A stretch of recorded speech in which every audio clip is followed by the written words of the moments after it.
उसके बाद इतना बड़ा एग्ज़ाम अभी मेडिकल का हुआ, नीट का, जो पूरे देश के बच्चे इसमें इन्वॉल्व हुए और ये भारत सरकार कराती है। बिल लीक हो गया, जो प्रदेश में लीक होता था अब वो देश में लीक हो रहा है। भारतीय जनता पार्टी के अंदर जिसको जो जिम्मेदारी मिलती है वो जिम्मेदारी निर्वाह नहीं करता। बनारस में मोदी जी की जीत को सबसे छोटी जीत माना जा रहा है। मोदी जी की जीत नहीं है, नैतिक हार है, नैतिक हार। और वहाँ की जनता के साथ जो भगवान राम के भक्त हैं, जिनके घर तोड़े गए, मकान तोड़े गए, जमीनें ले ली गई बिना पैसे के, उन लोगों ने उसका जवाब दिया। उत्तर प्रदेश में 7 साल में ये सरकार एक भी परीक्षा नहीं करा पाई।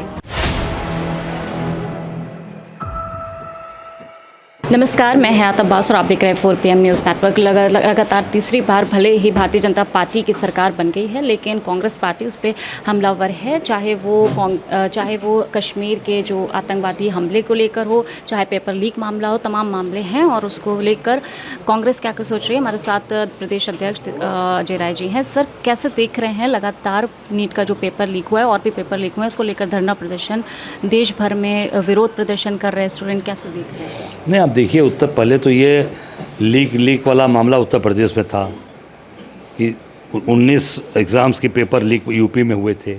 अभी लेटेस्ट सिपाही वाला भर्ती वाला हुआ था, RO का हुआ था। लगभग उसमें जो 60-70 हज़ार भर्तियाँ थी, 50 हज़ार कितनी, 50 लाख लोग उसमें शामिल हुए बच्चे, और वो बच्चों का भी भविष्य ख़राब हुआ, वो भी पेपर लीक हुए। उसके बाद इतना बड़ा एग्ज़ाम अभी मेडिकल का हुआ, नीट का, जो पूरे देश के बच्चे इसमें इन्वॉल्व हुए और ये भारत सरकार कराती है इस नीट की परीक्षा को, वो संस्था कराती है उनकी, और वो भी लीक हो गया। जो प्रदेश में लीक होता था अब वो देश में लीक हो रहा है। इसका मतलब कि देश की सरकार भी उसमें शामिल हो गई है। तो निश्चित तौर से मैं माननीय सर्वोच्च न्यायालय को धन्यवाद देना चाहूँगा, जिन्होंने उसको संज्ञान लिया, उस पर नोटिस इशू किया, और निश्चित तौर से इस पर कार्रवाई होनी चाहिए। सर, लगातार कश्मीर में आतंकी हमले हो रहे, कैसे देख रहे हैं 370 हटने के बावजूद? देखिए, सबसे बड़ी बात यह है कि जिसकी जो जिम्मेदारियां हैं, भारतीय जनता पार्टी के अंदर जिसको जो जिम्मेदारी मिलती है वो जिम्मेदारी निर्वाह नहीं करता। अब वहाँ पर लेफ्टिनेंट गवर्नर बनाया गया है मनोज सिन्हा जी को। वो बनारस में मोदी जी का चुनाव प्रचार आके चुनाव जिता रहे थे, गाजीपुर में जाके अपने गृह जनपद में चुनाव जिता रहे हैं। जम्मू कश्मीर की जो जिम्मेदारी उसको छोड़कर वो चुनाव जिताने में व्यस्त हैं। उनको निर्देशित किया गया है कि कैसे भी आप आकर यहाँ काम करिए। तो निश्चित है, जो जिम्मेदारी जिसको मिलती है उस जिम्मेदारी के साथ अगर आप नहीं काम करेंगे, उसका निर्वाह नहीं करेंगे, तो घटनाएं घटती रहेंगी। और मैं समझता हूँ कि इस पर तत्काल सरकार को कार्रवाई करनी चाहिए।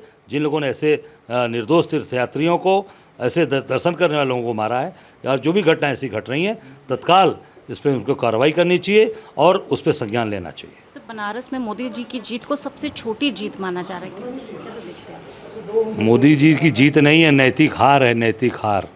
ये नैतिक हार मानना चाहिए मोदी जी को। 10 लाख पार जीत रहे थे ना, आपने सुना होगा ना, 10 लाख पार, 80 में 80, 400 पार, सबकी जनता ने हवा निकाल दी, हवा, टायर पंचर कर दिया इनका। और 1.5 लाख कैसे जीते हैं? घसीटते घसीटते जीते हैं, और एक बार तो पसीना फेंक दिया इन्होंने 4 राउंड तक।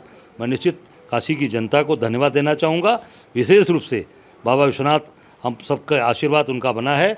निश्चित तौर से मोदी जी बनारस नहीं है उनका, अब वो गुजरात जाना, क्योंकि सारा काम गुजरातियों को दे रखा है।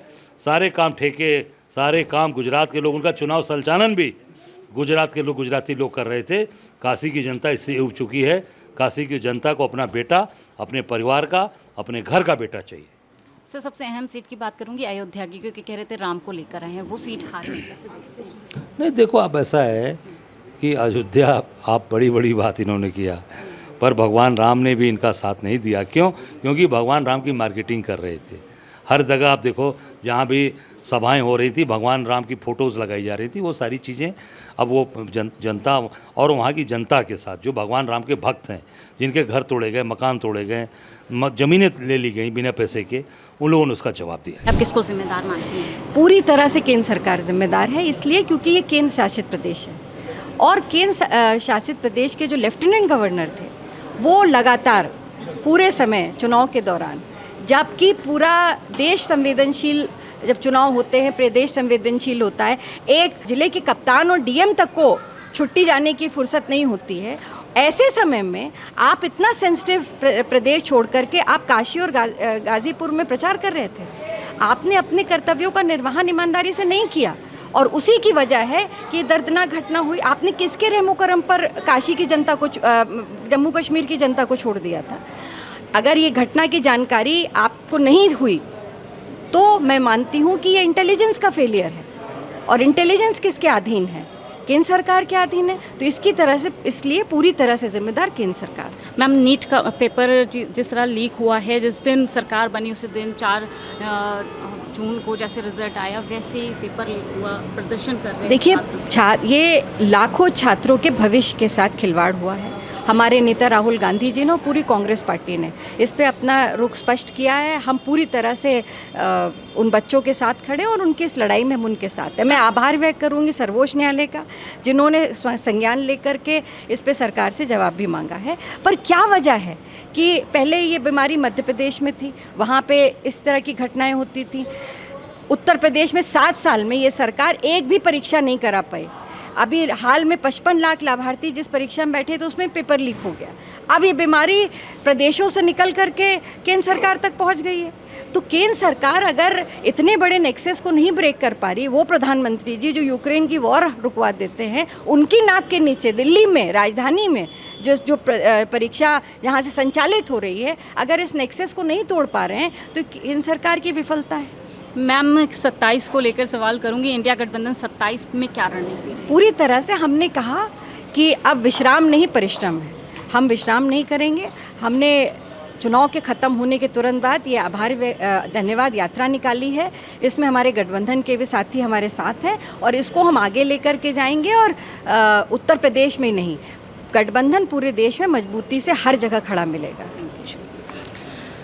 तो 27 को लेकर इंडिया गठबंधन एक साथ एकजुट होकर मैदान में उतरेगा और जीत निश्चित, जैसे कि आराधना मैम ने कहा कि इस बार 27 में भी जीत इंडिया गठबंधन की होगी और पूरे दमखम के साथ इंडिया गठबंधन, इंडिया अलायंस मैदान में उतरेगा। कैमरा पर्सन सत्यनारायण के साथ मैं हयात अब्बास, 4 PM न्यूज़ नेटवर्क।